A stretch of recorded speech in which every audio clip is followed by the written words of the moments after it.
If you do the 3 things I tell you to do tonight, I guarantee you, whatever it is you want to do in life, you'll be able to do. You will be able to accomplish whatever you want to academically, financially, relationally, whatever. So 3 things. All right, now I'm going to tell you the story. And the story is about, you guys have probably heard about this before. It was a young man who, he wanted to make a lot of money. And so he went to this guru, right? He told the guru, I want to be on the same level you on. And so the guru said, if you want to be on the same level I'm on, I'll meet you tomorrow at the beach at 4 a.m. So the young man got there at 4 a.m. The old man grabs his hand and said, how bad do you want to be successful? He said, real bad. He said, walk on out in the water. So he walks out into the water. Watch this. When he walks out into the water, it goes waist deep. So he said, come out a little further. Walked out a little further. Then he had it right around this area. He said, come on out a little further. Came out a little further. It was right at his mouth. My man, like, I'm about to go back in here. This God is mine. So the old man said, I thought you said you wanted to be successful. He said, I do. He said, walk a little further. He came, dropped his head in, held him down, hold him down. My man getting scratching, holding him down. Just before my man was about to pass out, he raised him up. He said, I got a question for you. Somebody answer the question for me. He said, when you were underwater, what did you want to do? He said, I wanted to breathe.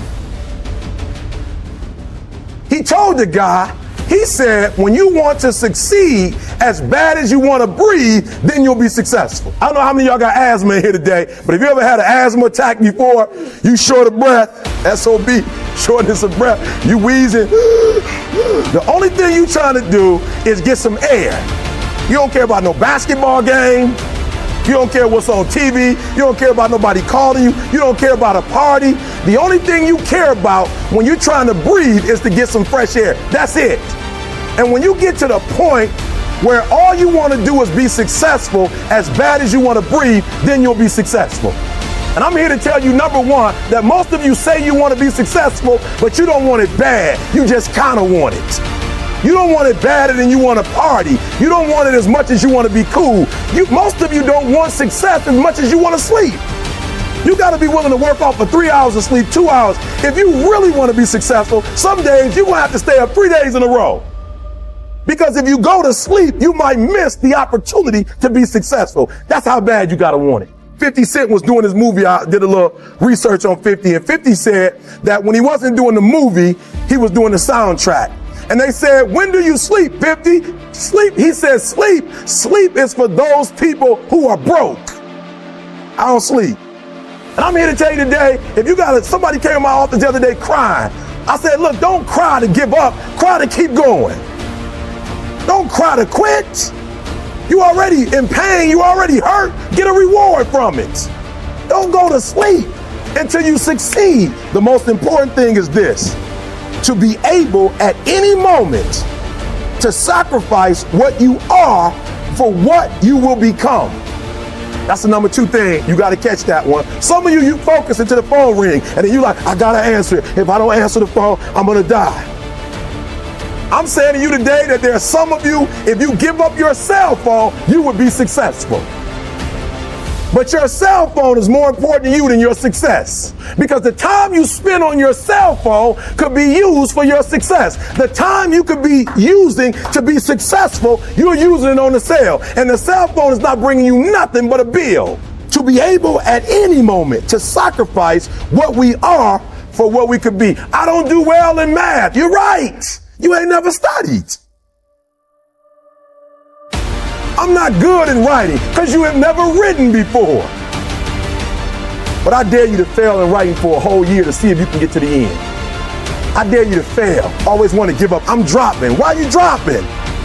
I'm so grateful that the slaves didn't drop and quit. Say, I'm just going to stop. I'm a slave. I'm just going to be a slave. I'm going to quit. Listen to me. The slaves said, we will live because one day we will become. And one day our children will be free. If the slaves would have just said, we quit, we give up, we would have died in the Middle Passage. But some slaves said, I don't care what we go through. We're going to survive this. 400 years of slavery. We're going to get through this. And you can't get through it. 1825. The problem is you ain't never felt no pain before. You're soft. It's a soft generation. You quit on everything. Our people did not quit. You quit and you ain't even tried yet. Last one. I'm sorry. Last one. Listen to me. Pain is temporary. It may last for a minute or an hour or a day or even a year. but eventually it will subside and something else will take its place. If I quit, however, it will last forever. I was homeless for 2.5 years. And the problem with most of you, you never felt no pain before. Y'all spoiled. Y'all spoiled. Some of y'all spoiled. Just bottom line. Your parents have done everything for you. You never had to do nothing for yourself. You're spoiled. We're going to keep it real tonight. Some of you are spoiled brats. Every time you ever got in trouble, somebody in your house got you out of it. And some of you have never learned to grow up. And so every time something get hard, you quit, you call mama. I dare you to take a little pain. I dare you. I dare you not to go home. Somebody said, I don't go home, I feel bad. Go through it. You ain't gonna die. At the end of pain is success. You're not gonna die because you feeling a little pain. You have to give it everything you got. No more TV, no more parties, no more playing. If you don't have a 4.0, what you need to be doing is studying. Get off the phone. I'm sorry, I'm not available until the end of this year. I'm about to get busy now, but I'm exactly where I wanted to be because I realized I got to commit my very being to this thing. I got to breathe it. I got to eat it. I got to sleep it. And until you get there, you'll never be successful in life. But once you get there, I guarantee you, the world is yours.